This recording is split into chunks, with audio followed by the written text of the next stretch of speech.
At this moment, ladies and gentlemen, I want to invite the chairperson of the Muslim caucus of the 11th Parliament, Asuman Basalirwa. Also, he doubles as the chief whip of one of the parties in Parliament. He also doubles as the lone member of Parliament from that party, that is Justice Forum. He's the chief whip, he's the party president, he's the caucus chairman of that party. He's everything because he's just alone. But you are not lonely. We are here as a body. You are welcome. Thank you very much, the Master of Ceremonies. Our dear chief guest, the Honorable Hon Abdu Katutu, who is representing the Speaker of Parliament of Uganda, Your Excellencies, the ambassadors and members of the diplomatic corps, religious leaders, cultural leaders, your lordships, the justices, colleagues, the members of Parliament, ladies and gentlemen, Assalamu alaikum wa rahmatullahi wa barakatuh. On behalf of the Muslim Parliamentary Caucus, I wish to welcome you to the second Iftari dinner of the 11th Parliament.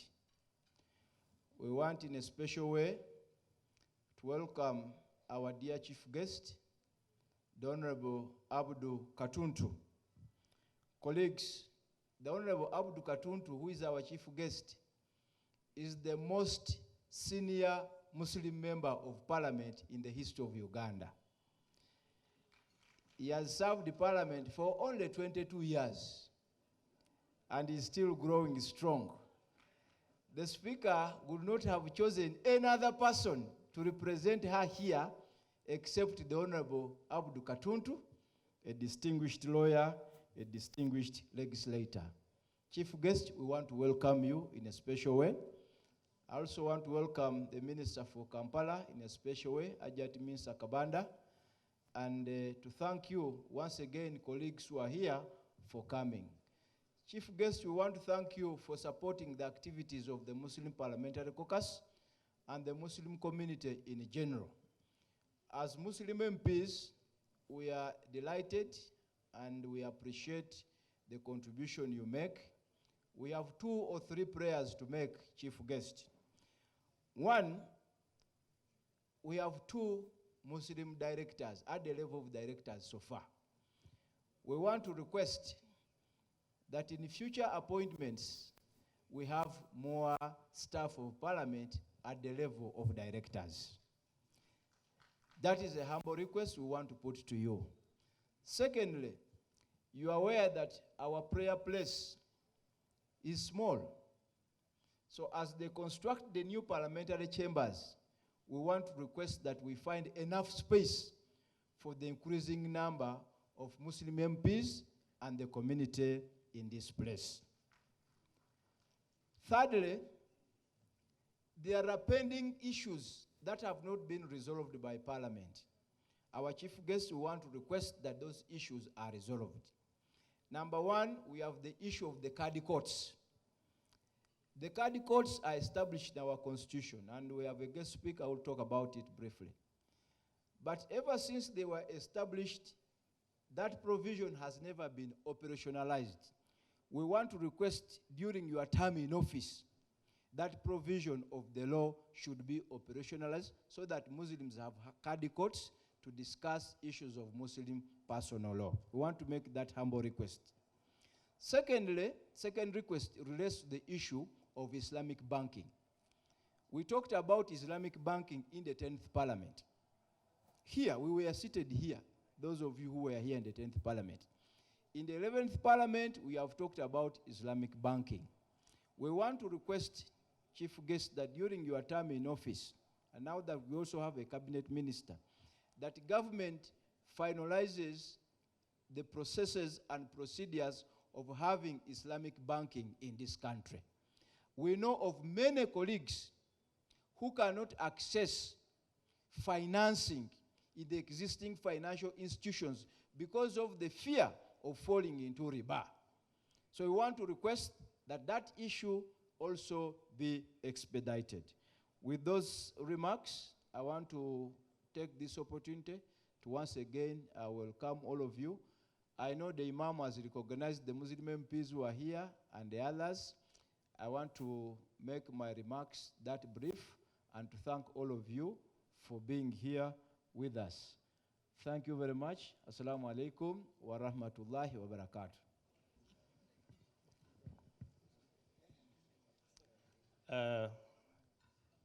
Our colleague, the Honorable Minister, Your Excellencies, Ambassadors, and heads of missions, justices and judges of the courts of judicature, my honorable colleagues, ladies and gentlemen, Assalamu alaikum wa rahmatullahi wa barakatuh. I do bring you greetings from the Speaker of Parliament, the Right Honorable Anita Among, who would have wished to be here today, but she has been indisposed for the last 3 days.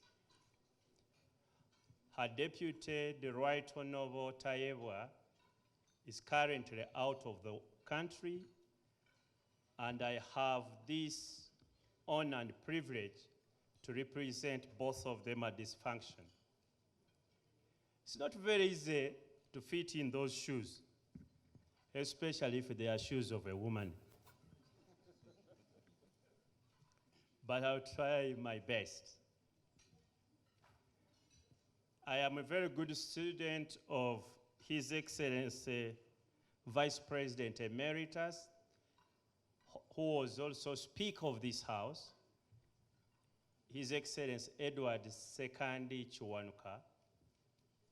And one of the biggest lessons I got from His Excellency Edward Chiwanuka Sekandi is to be a good subordinate. You talk less when you are representing your boss, then you survive longer. So I will not make a speech independent from that of the Right Honorable Speaker of Parliament, and I hereby read it. Your Excellencies, the Ambassador, religious leaders from the Islamic faith, the Parliament chaplains, members of the Muslim Parliamentary Caucus, members of Parliament, former members of Parliament, distinguished ladies and gentlemen, Assalamu alaikum. The blessed whole month of Ramadan is here once again. It is a time we all devote to fasting and praising the Almighty. This is without doubt a time of commitment and devotion to the belief in the oneness of God. I congratulate you for your dedication to this holy month. The whole month of Ramadan presents us an opportunity to rediscover our faith and our closeness to God. It also provides a chance to reconnect with humanity, mend fences with our enemies, and also share the little we have with the have-nots. Fasting in Ramadan develops in a person the real spirit of social belonging, of unity and brotherhood, and of equality before God. Fasting inculcates in believers patience, unselfishness, and gratitude. When one fasts, he or she feels the pains of deprivation and hunger and learns how to endure it patiently. The meaning of this powerful experience in a social and humanitarian context is that we are much quicker than anybody else in sympathizing with the oppressed and needy around the world and responding to their needs. I understand that fasting in Ramadan develops in a person the real spirit of social belonging, of unity and brotherhood, and of equality before God. This spirit is the natural product of the fact that when people fast, they feel that they are joining the whole Muslim society in observing the same duty in the same manner, at the same time for the same motives and for the same end. It is the month to visit the poor, the sick, and the needy to share their sorrows. I encourage all those who have to donate to the poor, especially in the villages. I appeal to you all to find time and dedicate resources to the disadvantaged that have no shelter and can't find the next meal. But there is much more to the month of Ramadan than fasting. Ramadan provides an opportunity for us to bring change to our communities. It is a time for reflection. The love, patience, perseverance, and coexistence period provide ground for peace to ring out across all the villages and towns. As we break our fast, let us not forget to share the little we have with the less fortunate who cannot afford to feed themselves on a proper meal. Let us remember the ones who have no shelter to cover them from the adverse weather. For the sheikhs here this evening, I implore you to join the fight against homosexuality that has become so widespread. As Parliament, we did our legislative duty of passing the anti-homosexuality bill, waiting His Excellency the President to assent. This law, once signed, proposes tough new penalties for same-sex relationships. We are aware that the Quran, the whole book followed by all Muslims around the world, preaches against this practice. The story of Prophet Lut is told in many different places in the Quran. According to the Quran, Lut was a righteous prophet who was sent to preach the word of Allah to the sinful people of Sodom and Gomorrah. The details of this story is in both the Quran and the Bible, and is known to all religious leaders. We encourage all right-thinking Ugandans to support Parliament as we fight against these wicked behaviors. This month of Ramadan should be a blessing, as we know that most people are at the highest level of their faith. Let's pray for our children and all our countrymen and women for Allah's protection. During this month of Ramadan, we remind ourselves that the world is yearning for peace, justice, equality, and integrity, which are a common principle that bind people of different faiths together and are universally acceptable to everyone. We serve the same God, only that our understanding of God differs.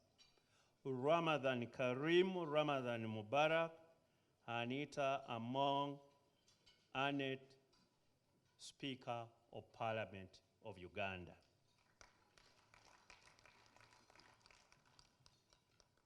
I have heard the message given by the chairperson of the Parliamentary Caucus. And in Uganda they say, temutumye mwesitukidde.